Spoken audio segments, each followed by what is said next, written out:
Hey guys, how's it going? Welcome back. So today's video is a review and running review of the WL Toys L959 112 scale buggy.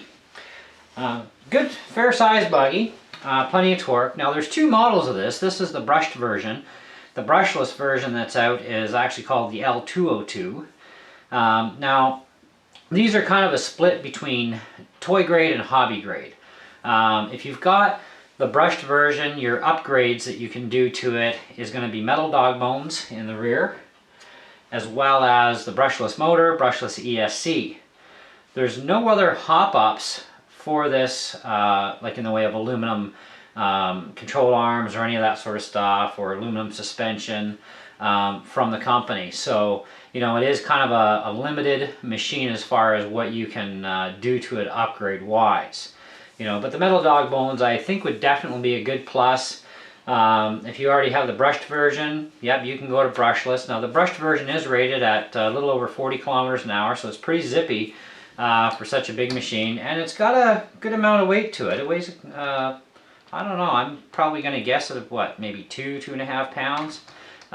You know, so it's got a little bit of weight, but it does go quite well.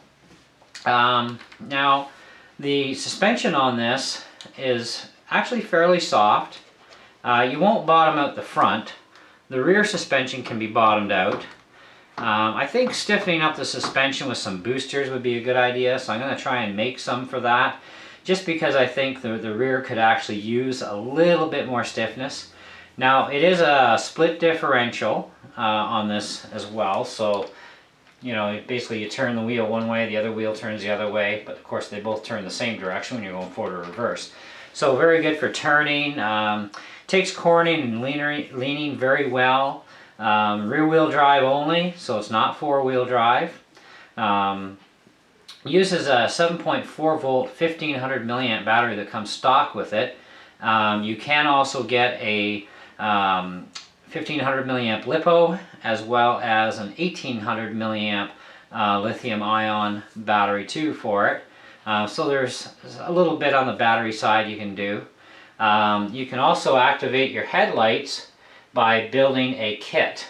And basically what you need is two 5mm LED bulbs and some wire and some small connectors, which you can get a lot of this stuff on a number of different websites. You know, but you need the small little micro connectors in order to make it for the light kit. Now the lights, they're always on. There is no on and off switch for the lights.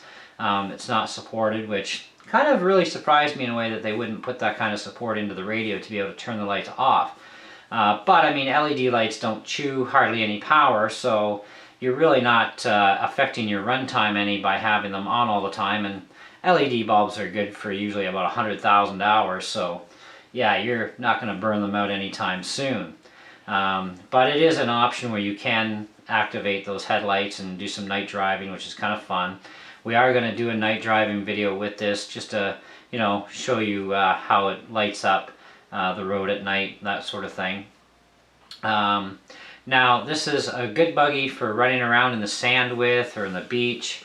Very good on grass. Kind of gets bogged down a little bit in the taller grass, so you're going to cut your run time down a little bit because you're going to be dragging a little bit on the taller grass. So the shorter the grass, the better. But road-wise, good. Gravel, good. Sand, good. You're going to see that we're going to go into some different terrains outside, and just to show you how it runs. Jumping, I've seen some videos of this online. Of them doing some pretty crazy jumps with this thing, and it survives, you know, and without breaking anything. So it is very, very toughly built. I even yesterday I was out driving this thing, and I smacked my front end a number of times into a log in the backyard that was sticking up a little bit, you know, so a tree stump dealy. Didn't hurt anything, and I hit it pretty hard and not a bit of damage, so quite happy with that. Now, the tires are not foam filled, which I thought was a little bit on the disappointing side. You know, I would have hoped that they would have foam filled the tires. It would have been a little bit better in that aspect. If you're going to do a lot of road driving and you're spinning the hell out of your tires a lot, well, you're going to be replacing tires, you know. And you can get tires already mounted on rims for this thing for really cheap per set. I've seen a few videos where there's some nice knobby aftermarket tires some people have been putting out. I don't know what car they took them off of, but there is some other different choices of some tires that can be gotten. But anyway, I'm going to just turn the power on here so you can actually see the headlights running.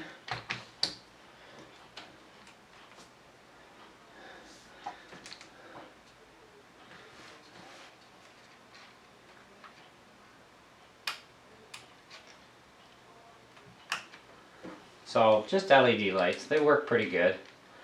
Let me see how dark I can get this room, and we'll see if it'll shine on the table much for us.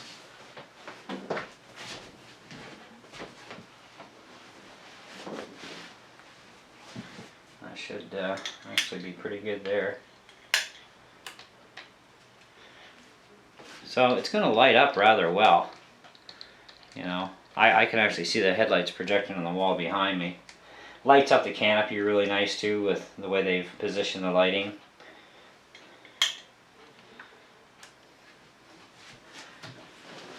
Now, we said durability is really good. Takes a lot of good hard crashes, no damage. There are parts readily available for this thing, so anything that you break on this, you can get a replacement part for hassle-free. So everything that makes this buggy a buggy, you can definitely get all the parts for. Now, this one's been out on the market for a little while now.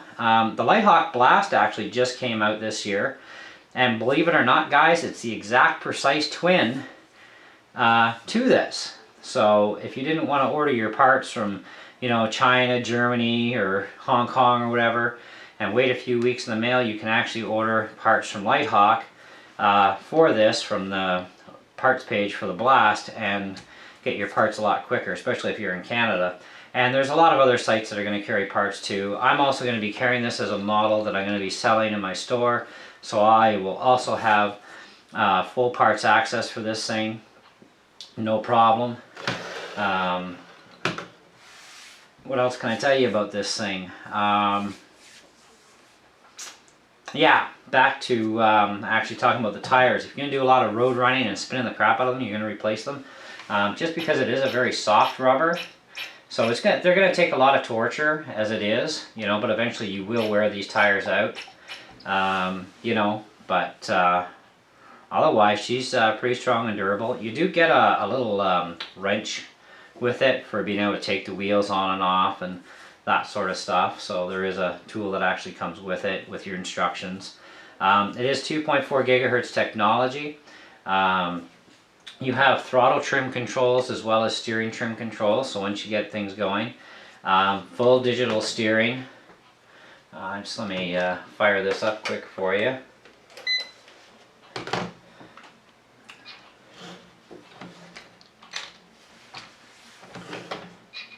So your steering is all digital. And it does have quite the nice steering range to it, so you can do some pretty good donuts and spinouts with this machine as well. And of course you do have forward and reverse.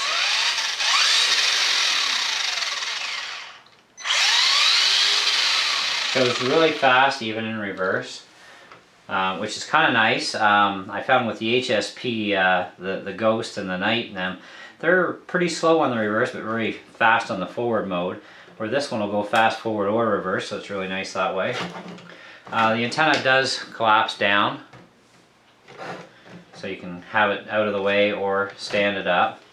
Binding the machine is actually really simple. You just turn on the receiver or the transmitter, turn on your receiver, hit the trigger once, automatically binds and away you go.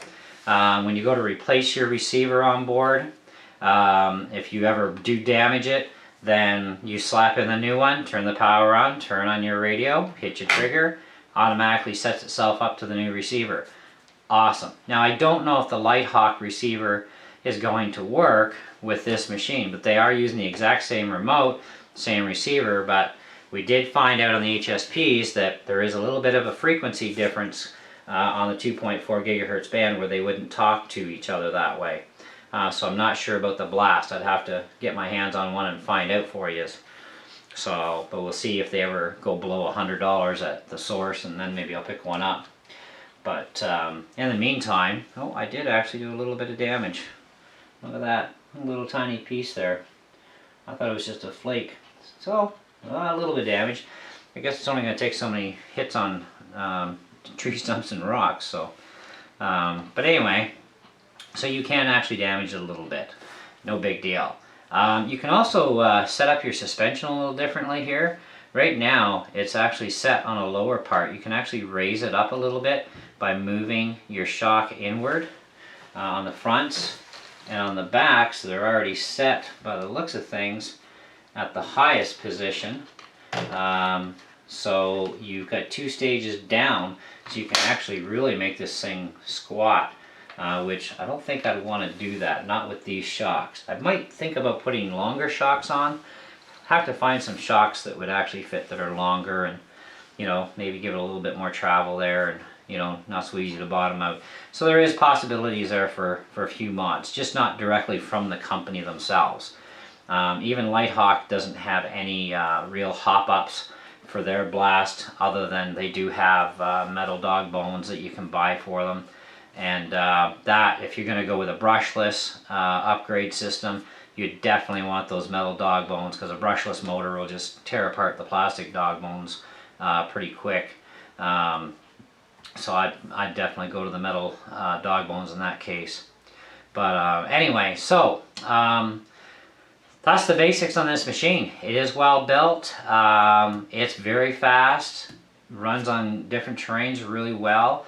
I know we all seen a video, I'm sure, by now a lot of you have, of they're showing off the brushless version. And the title says L959, but it's actually the L202 that they're running. So they're showing off the brushless. Now the brushless version is over 60 kilometers an hour, and they're showing it going through water. Now, I wouldn't necessarily try that stunt myself, but I mean, I think you could actually go through the water without too much difficulty, as long as it's not very deep. Your receiver is up here, and it's out of the way completely. The only thing I would be concerned with is the steering servo area. You wouldn't want to soak it. And the motor, it wouldn't make much difference actually getting the brushed motor wet, because when you break in a brushed motor, you submerge them in water to break in a brushed motor, but you don't do that with a brushless. So the water wouldn't hurt the motor any, but you would have to clean it out really good. I haven't cleaned this thing off in a few days, so it's got a bit of sand and dust on it, but it's going to get a good cleaning probably later today. Now, you do have a couple of canopy clips here, one on each side for the back end. This clip here actually holds on your front piece and the front of your canopy. They're 2 separate pieces. And you have a clip that also holds your pin in for where your battery goes. Now, you want to rotate this clip around until your clip sits this way, because if you have it sitting down, you're going to pull it off. If you have it sitting this way, you can also yank it off if you hit something the wrong way. So the best way is to rotate it so that it sits this way, and then you have less chance of it popping off. So that's another thing I found with it. And the battery, of course, does go underneath in here. Okay, I've actually got the 1500 milliamp LiPo battery sitting in this. All screws together, very simple construction, very easy to change stuff around if you break anything. Full chassis replacement parts for this machine too. Couple different canopies you can buy for it in different colors. So if you wanted to change the color, you could change it really easy just by buying a different canopy. And the canopies are pretty inexpensive too, so that's a bonus. So that's about it for now. If I did miss anything, hey, feel free to ask and I'll do my best to answer the questions. In the meantime, we are going to take this thing outside and show you how it runs. So we'll be right back.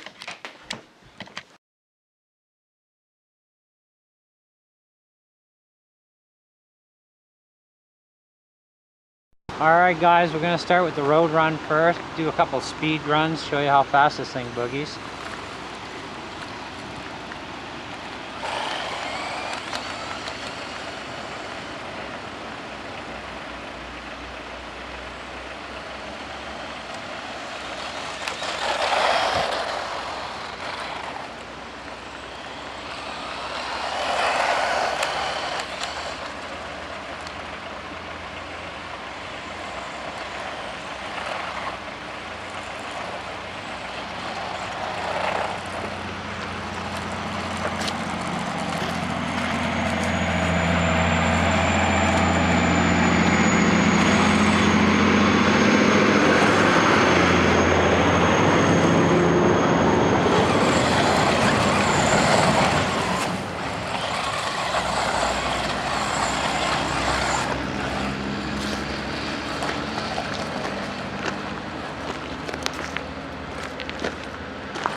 Whoop.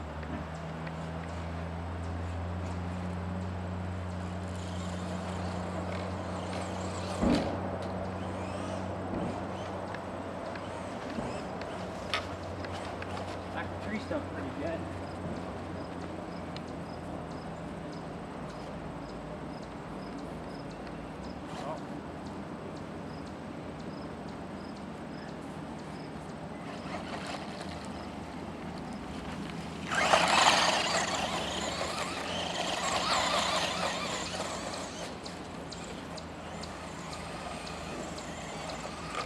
So she goes pretty good on pretty much any terrain.